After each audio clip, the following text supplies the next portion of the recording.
Hey y'all, it's Viva CV Scholar, and I'm here for yet another video, and we're doing Put a Ring on It. Hope this video finds you happy, healthy, and loved. Yes, I am jumping in to do a rant, and as the intro says, this channel is about reactions, reviews, and grown-up conversations, so this is going to be a mixture of both. Catching up on my videos with Put a Ring on It. This is episode 1, just wanted to give some insights on what happened there, and then I will drop episode 2 tomorrow. And then if you want to hear all the beautiful insights for episode 3, check out the video that I did with Little Black Book 91, my boy, Kojo, and the rest of the crew, where we discussed everything that happened in episode 3 of Put a Ring on It. But I wanted to go back and touch base on what I originally saw. If you don't know, I've been under the weather. A few things been going on, so I kind of fell off the Facebook. Off the YouTube algorithm. I'm trying to get back. So do me a favor and help me out and like the video. Leave a comment, subscribe if you, unless you're Dunbar, keep that to yourself. But anyways, subscribe and let me know what you've been thinking about the show. Do you like it? Do you love it? But let's do the episode 1 so we can go over what I thought about it when I first saw it. So this is, like I said, Put a Ring on It, season 4, episode 1. The last season was a hot mess. Dr. Nicole and her ponytail did not come back. I have a very sneaky suspicion. It's because of what happened with Shorty and Kenneth. Yes, you extra special too, Kenneth. I saw you as well. So Dunbar seems to be going down that path, but we're going to leave that there. And this show, it looks like there's a difference. It looks like there was a dip in budget, an issue with vetting the people.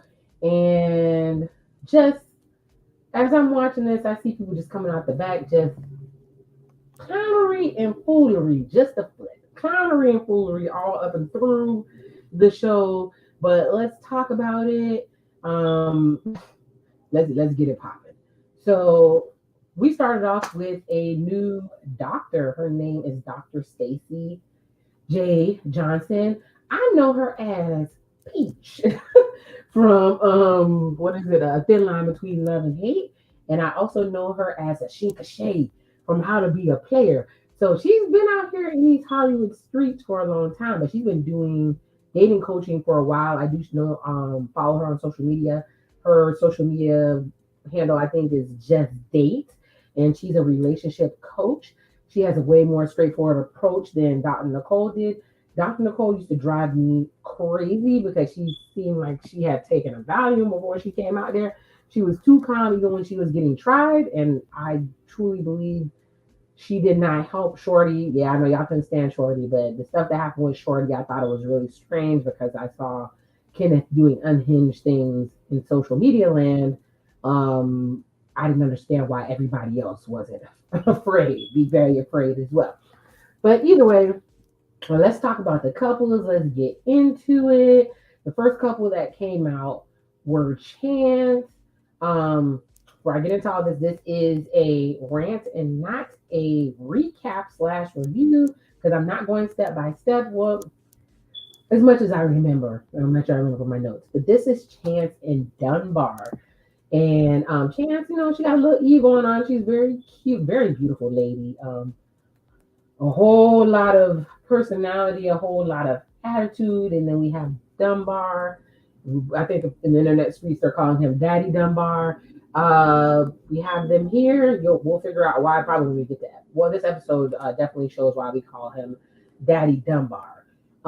So they've been together for a year. And their first date was at a hospital because Chance was having stomach issues. And I think it turned out to be appendicitis.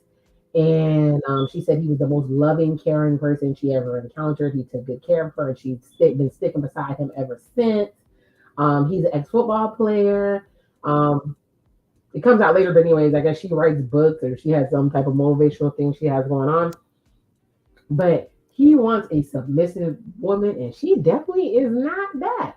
He wants a woman that will to marry him, that will rub. He said he's gonna marry her for sure, but he needs her to learn how to rub his feet, cook, wash his clothes, all that good stuff. The traditional wife roles, and I think it's kind of interesting that he even wants that because have you met her? It's kind of strange. Who knows? Then we have the next couple is Joya and Joshua. Beautiful couple. She's very pretty. But that's somebody man. But Joshua, I love the beard. I love the beard.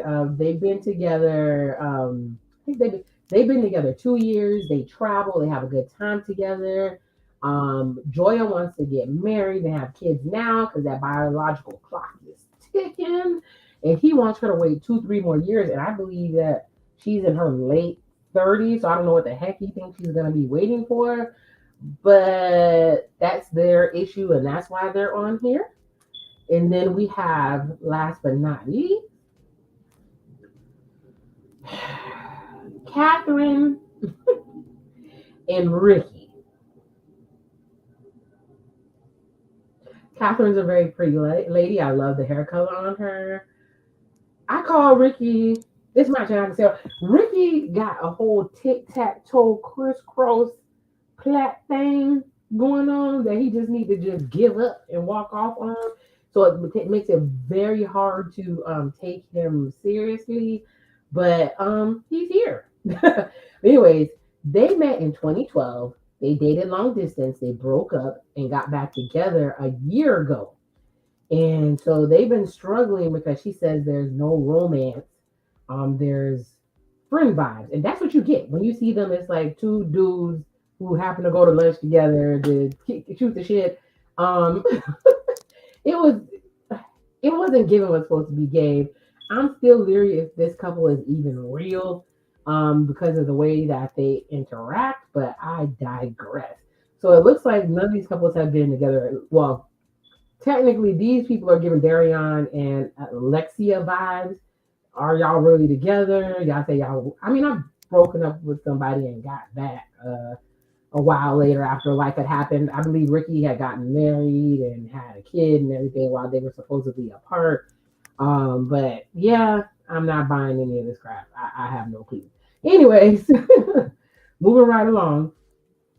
So they meet the host and they're talking with Dr. Stacey J, and usually they get into it and you get to know the couple. They talk about their situation, but no, Stacey J said the women are going on the dates, or not now, but right now. So they have to go home and get dressed to get ready on their dates or whatever, and to go on their dates. And it's super crazy because before Chance and Dunbar are up first, and Dunbar talks to Chance like she's his daughter that's about to go out on a date, and he's doing her a favor by letting her out. Basically, he gives her a pre-date pep talk. He says, before you go, make sure my plate is fixed. And she fixes her a plate. I mean, he fixes him a plate. And then he gives her a pre-date lecture about what's going to happen and not happen. And that's when you kind of figure out that Dunbar is older than Chance. And y'all, it was giving performance review. Like he was saying, this is where you need to improve. These are your performance indicators. This is how you're going to keep your job. And it was like, are y'all together? Or does she work for you? It was really, really, really strange. Because if I had that type of job, I'd be fired. But he was definitely showing his age and telling her what to do, and she was just eating it up. That's why I can't figure out why they're on the show. And then her date shows up. His name is Phil. He's decent looking. I think he's from up north. He had a little bit of an accent. He was like 32 years old. He seemed pretty nice. And when he came to the door, Dunbar tries him like off rip. He's like, don't come, you're take off your shoes because you don't bring trash into a man's house. So he's like, are you trying to say my shoes are trash? And he's like, I'm telling you need to take your shoes off. So I know some people do have you take the shoes off so you don't bring stuff into there, especially if they have carpet or if they have small children who can eat stuff off the floor and everything. They tell you not to wear shoes. So I get it, but he definitely sunned that man as soon as he came in. Then they go to talking, and Papa Dunbar was in rare form.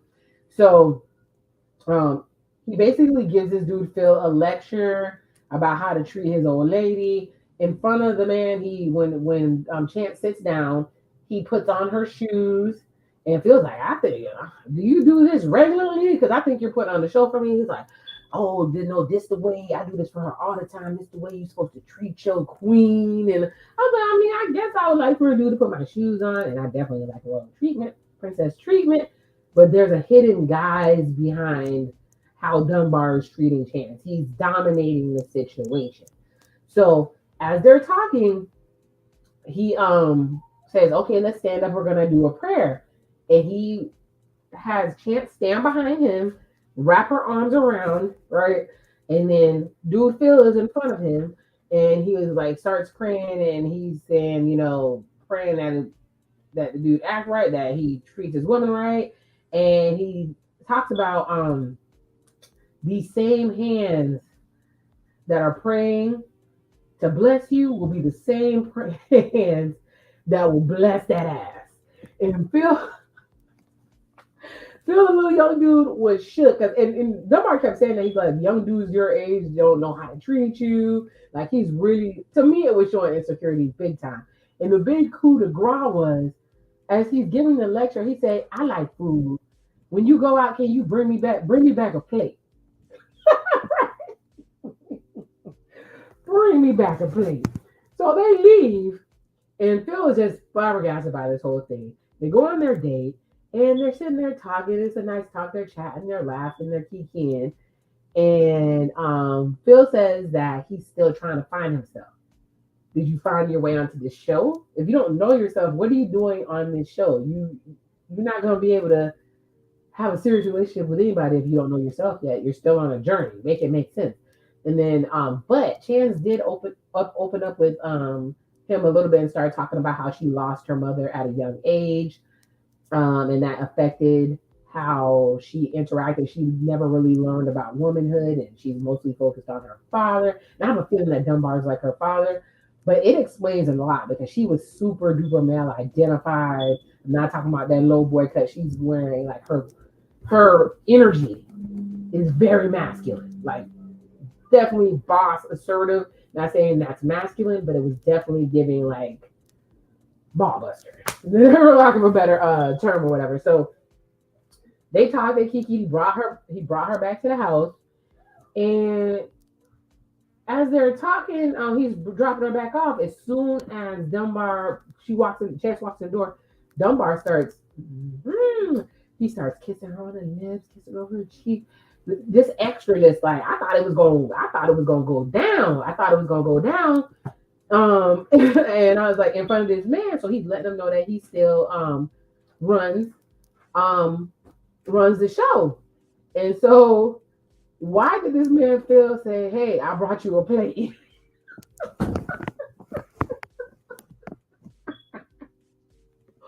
What in it? All it reminds me of was how Melvin kind of sunned Jody on freaking Baby Boy, and how Jody was waiting at the door. Oh, I skipped the part. So when Phil, I bet you Dunbar is at the house stressed, and yes, Dunbar was looking crazy, checking to see if she called or text.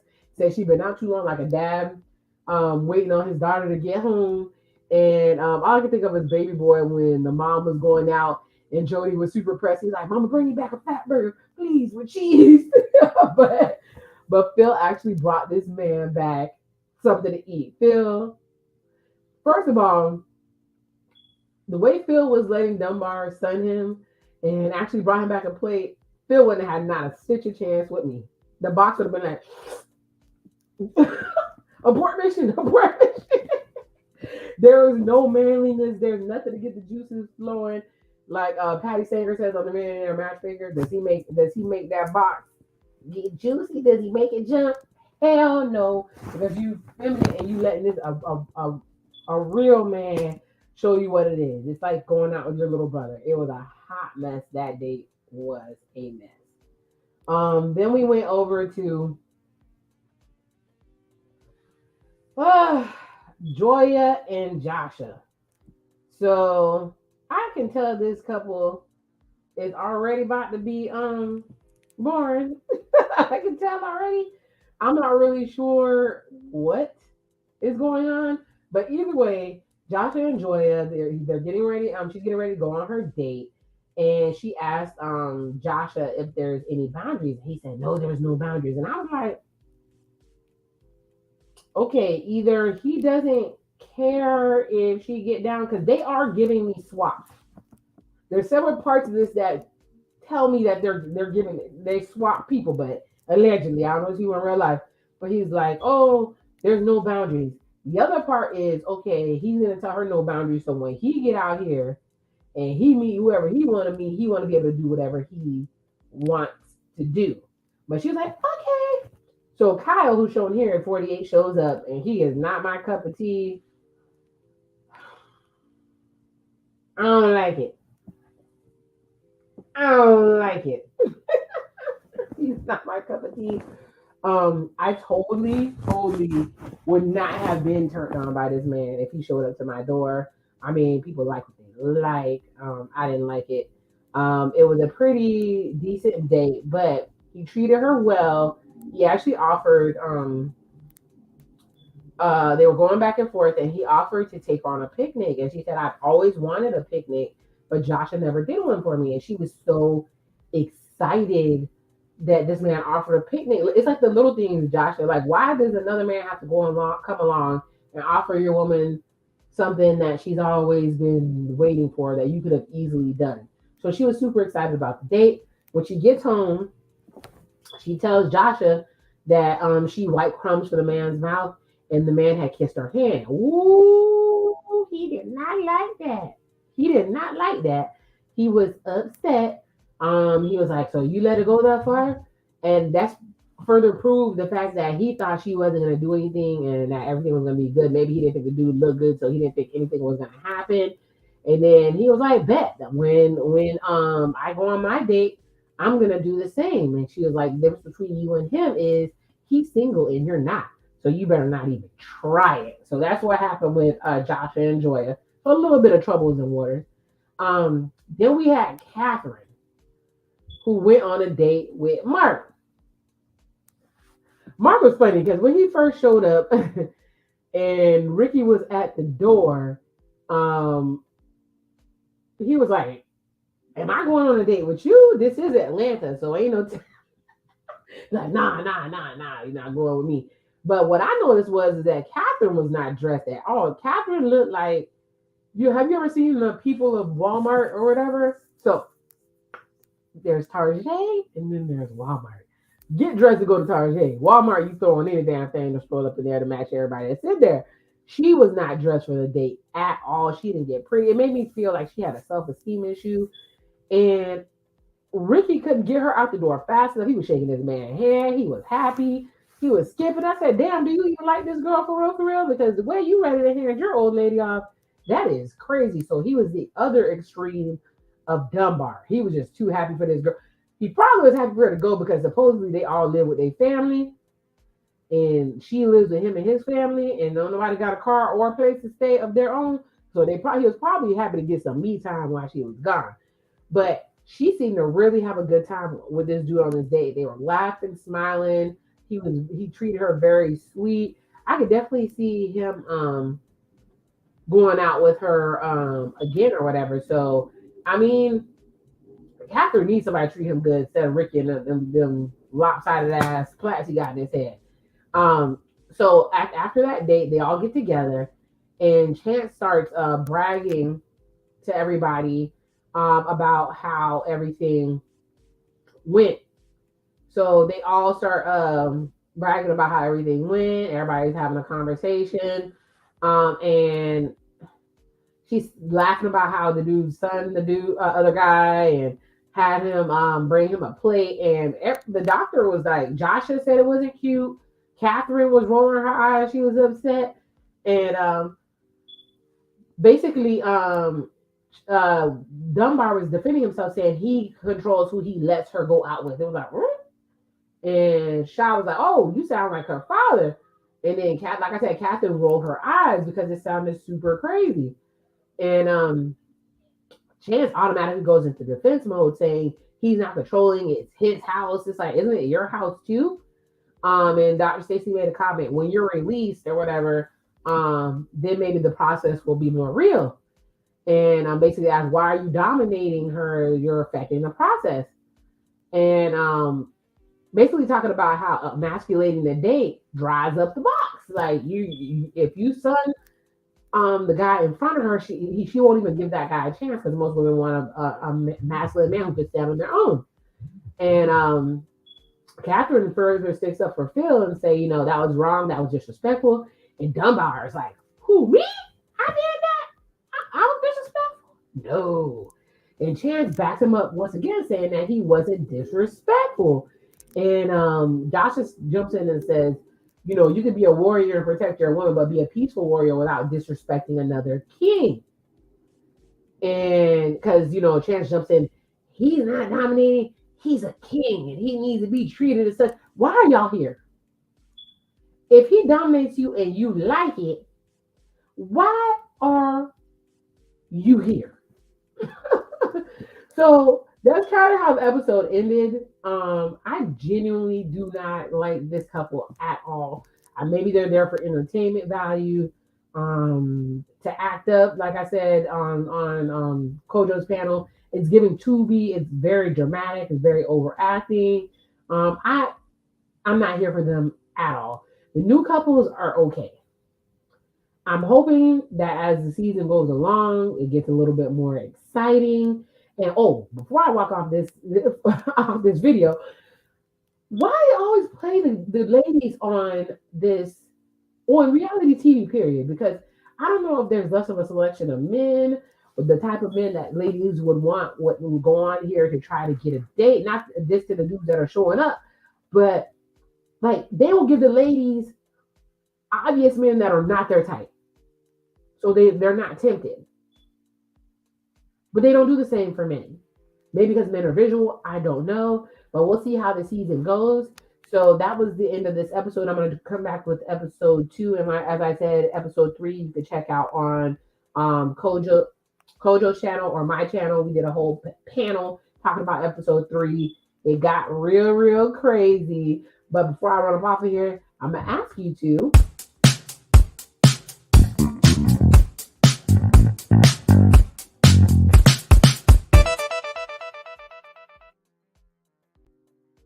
go ahead and hit that like, subscribe, leave a comment, let me know what you've been thinking about the show. I really appreciate you guys for rocking with me as I get back in the mix. I'm so proud of myself for actually getting to these videos. I pray that I can get to Ready to Love and Love is Blind. Maybe I'll go back doing the lives for Ready to Love on Friday night. We'll see, because you got Friday night is date night. But anyways, thank you for joining me. Like I always say, love who loves you. May God bless you with everything that you need. And the Sepia Scholar is out.